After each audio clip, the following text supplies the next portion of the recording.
사도 바울은 예수 복음이 아니었으면 매맞을 일도 감옥에 갇힐 일도 없는 그러한 사람이었죠. 그런데 복음을 위하여 바울은 감옥에 갇혀야만 했던 그런 고난을 당했고, 또 이방인에게 복음을 전해야 되겠다는 그 사명을 감당하기 위해서 이런 고난을 당해야만 했습니다. 그래서 오늘 1절에 보면 예수 그리스도의 일로 너희 이방인을 위하여 갇힌 자 된 나 바울이라고 말씀하고 있는 것입니다. 우리가 신앙생활을 하면서 내가 예수를 믿고 그 믿음을 지키기 위하여 당하는 고난이 있을 수 있습니다. 예수 안 믿으면 당하지 않아도 될 고난, 또는 내가 복음을 누군가에게 전하고 전도하는 일, 이 일을 안 하면 당하지 않아도 될 그러한 일들을 우리는 예수를 믿는 믿음을 지키기 위하여, 때로는 복음을 전하기 위하여 우리들이 겪어야 할 일들이 있다는 사실도 우리는 또 알아야 합니다. 그것은 우리에게 단순한 고난으로 어려운 일들을 당함으로 끝나는 것이 아니라, 그러므로 인하여 우리에게 임할 하나님의 영광, 하나님의 나라의 면류관을 우리는 바라보기 때문에 그 어려운 일들도 고난도 감당할 수 있게 되어진다는 사실입니다. 바울이 바로 그런 것입니다. 그러면서 너희를 위하여 내게 주신 하나님의 은혜의 경륜을 너희가 들었을 터이다라고 말하는데, 하나님께서 바울에게 주신 은혜가 있어서 그 은혜로 말미암아 변화된 것이고, 은혜로 말미암아 사명도 받은 거고, 그 은혜를 기억하기 때문에 그 은혜를 나누고 전하기 위해서 이방인들에게로 향하고 있는 바울의 모습을 보는 거지 않습니까?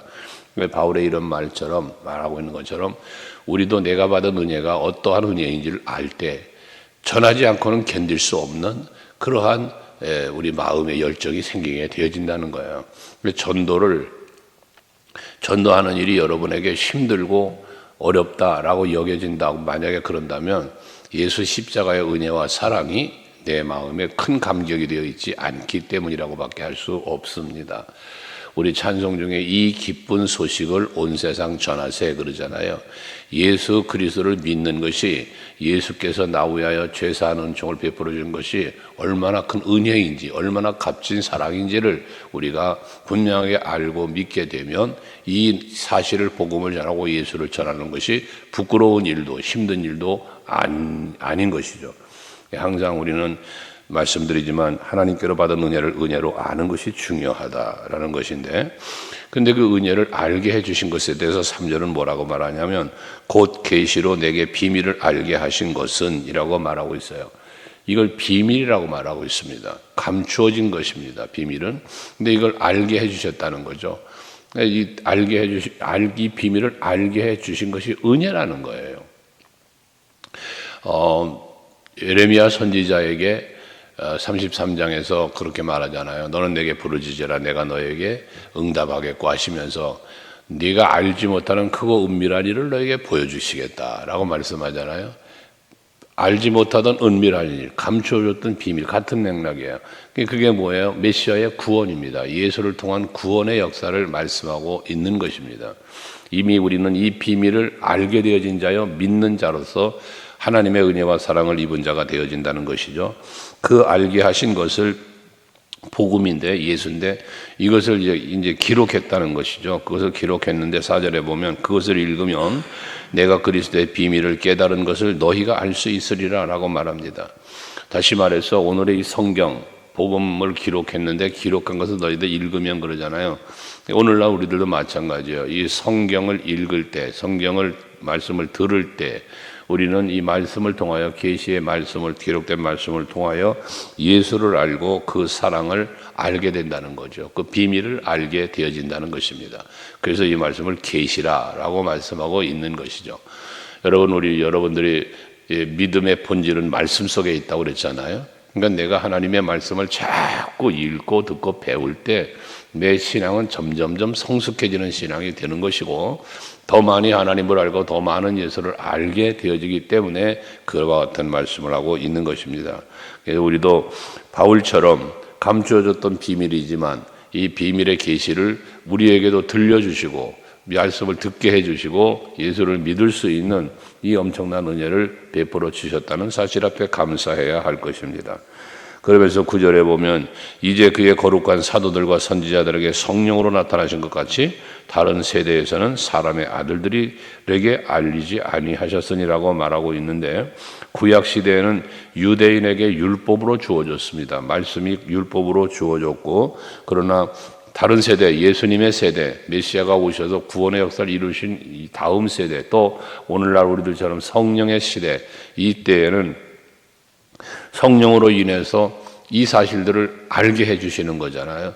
예수님이 오셔서는, 구약의 시대는 율법으로, 그러나 예수님이 오셨던 그 성자 시대는 예수님이 친히 말씀하시면서 하나님 나라를 가르쳤고 우리의 구원을 가르쳐 주셨는데, 지금 우리는 성령의 시대에 살면서 성령으로 인하여 우리들에게 알게 해 주셨다는 사실을 말씀하고 있는 것입니다.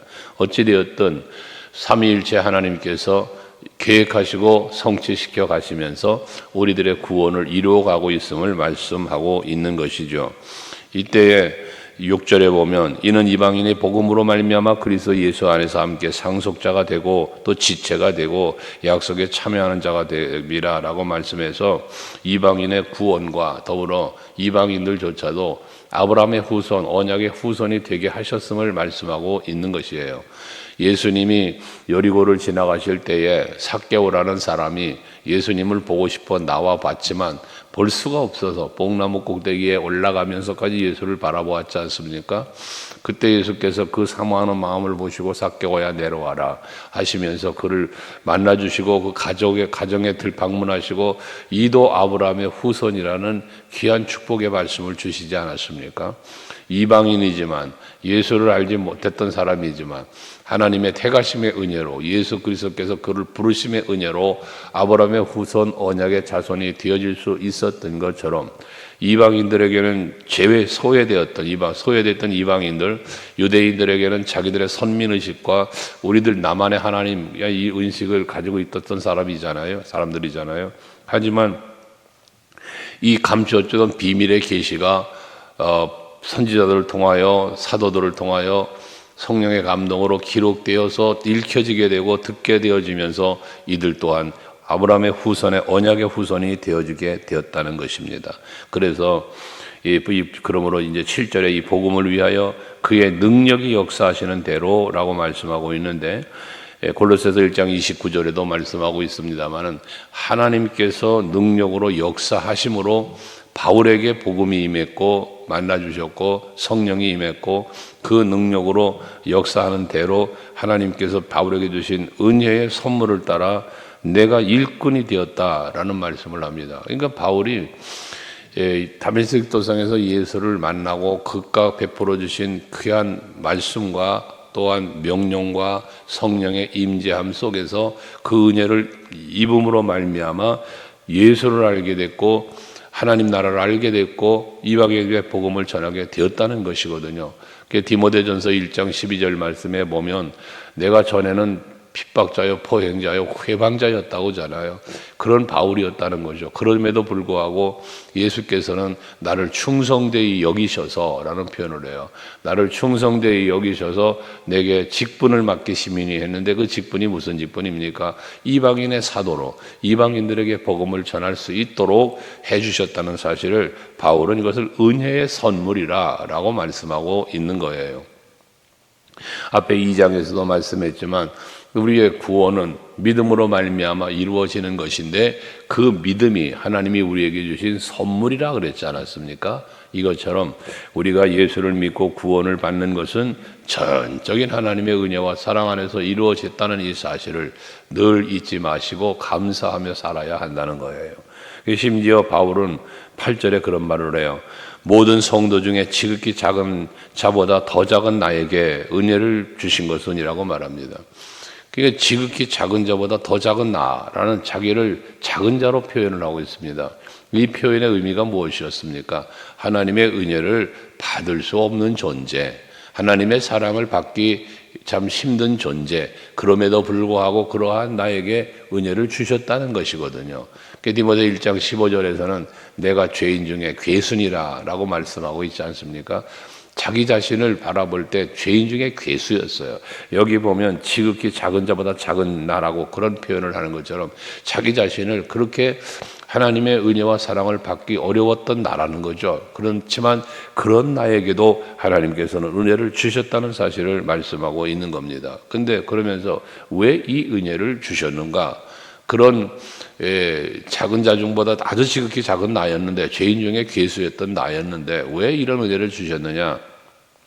8절에 보면 측량할 수 없는 그리스도의 풍성함을 이방인에게 전하게 하시고 라고 말을 하여, 그 풍성한 은혜를 받은 것을 이방인에게 전하게 하신, 하나님이 주신 내게 주신 사명은 저 땅끝까지 이르러 이방인들에게도 이 복음을 전해야 하는 것이 하나님이 내게 주신 은혜요 또한 사명이라는 사실에 대한 말씀을 하고 있는 것이죠.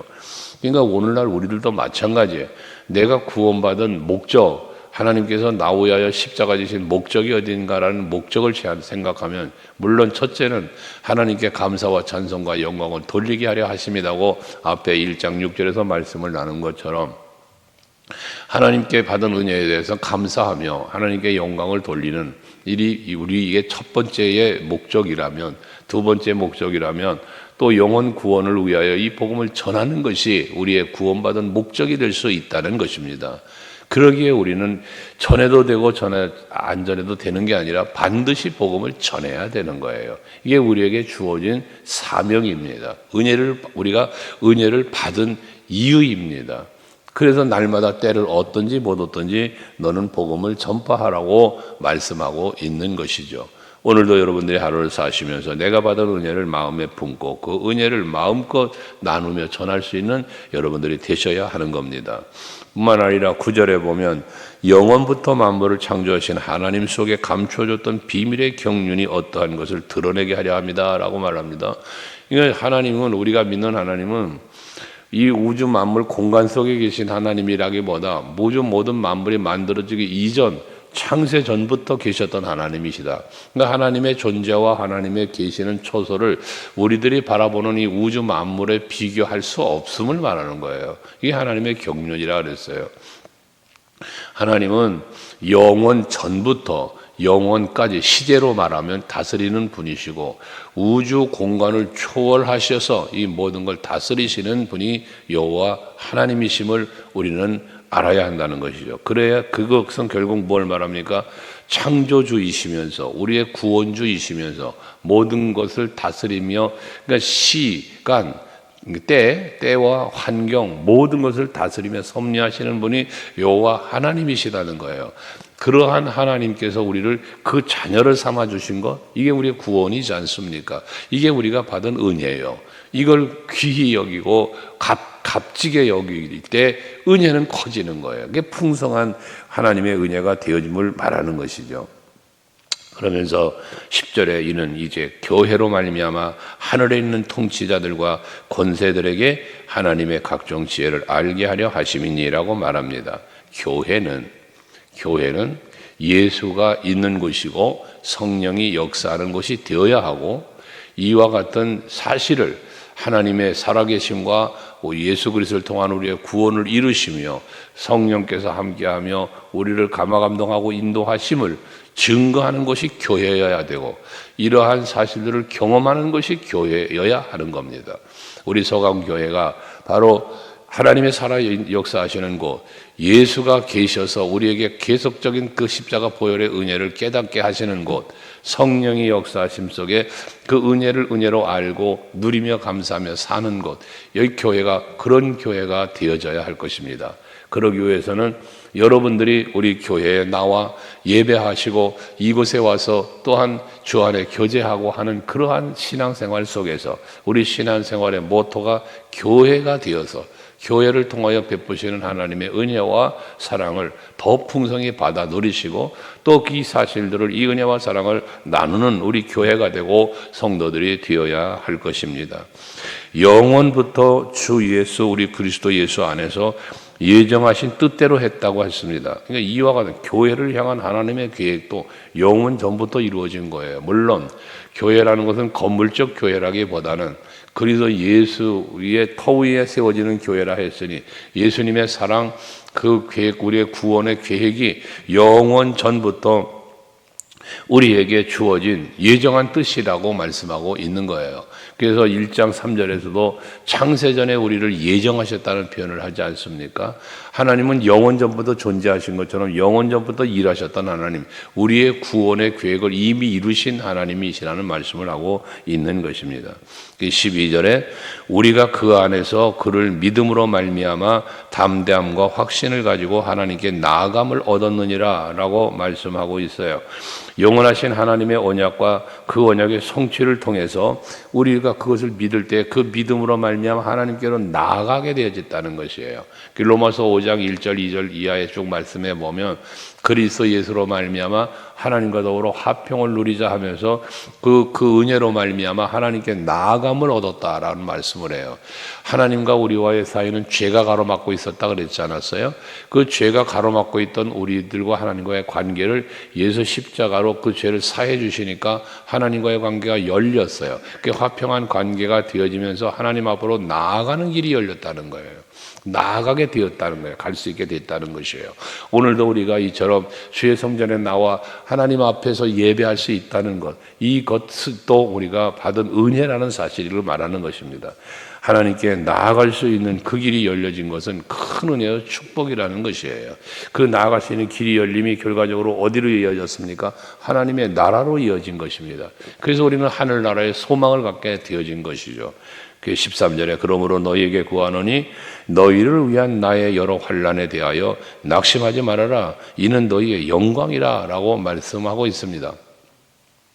로마서 8장 18절 말씀에 보면 현재의 고난은 장차 내게 다가올 영광과 비교할 수 없음을 고백하고 있지 않습니까? 바울은 복음을 전하면서 앞에서 1절에도 말한 것처럼 복음을 위하여 고난을 받는 자신을 말했잖아요. 이방인들을 위하여 당하는 고난을 말했잖아요. 하지만 그 고난의 결과가 무엇이라? 영광이라는 거예요. 하나님 나라에서 영광이라는 거예요. 그 하늘나라에 예비된 영광은 면류관이요 상급이요 하나님의 영광이고 자신이 누려야 할 큰 은혜임을 아는 바울은 이걸 고난을 비교할 수 없는 하늘의 영광으로 바라보았을 뿐만 아니라 너희의 영광도 된다라고 말하잖아요. 내가 지금 고난당하다고 환난을 당한다고 해서 낙심하지 마라, 염려하지 마라, 이것이 너희의 영광이 될 거야 라고 말하는 것은 바로 바울이 전하는 복음으로 말미암아 저들이 예수를 영접했고 예수를 믿으면서 그 믿음 안에서 누릴 수 있는 큰 영광이 기다리고 있다. 이 하늘나라의 영광인 것이죠. 바울은 복음을 통해서 주어지는 영광을 이리 표현한 거예요. 고린도후서 4장 17절 말씀에도 보면 질그릇 같은 우리 안에 보배를 담았다고 그러잖아요. 그러니까 우리는 연약하고 부족한 우리들이지만 내 안에 예수를 영접하고 이 질그릇 같은 내 안에 예수, 보배로운 예수를 모시니 내가 보배로운 존재가 되어져 버리는 거예요. 그러니까 힘들고 어려운 환난을 만나도 우겨싸임을 당하여도 거꾸로뜨림을 당하여도 전부 다 회복하시고 보호하시는 하나님의 은혜를 말 고백하고 있지 않습니까? 이것처럼 여러분들이 오늘 하루하루를 사시는 가운데에도 믿음을 지키기 위하여 당하는 고난, 복음을 전하기 위하여 당하는 일들, 이 모든 것들은 다 여러분에게 영광으로 다 다가올 것이고 여러분의 큰 누림이 되어질 것이라는 믿음과 소망을 가지시고 오늘도 예수의 은혜 안에서 복음 안에서 이 내가 누리고 전하는 하루가 되시는 그런 여러분들이 되시기를 주의 이름으로 축복합니다. 기도하시겠습니다.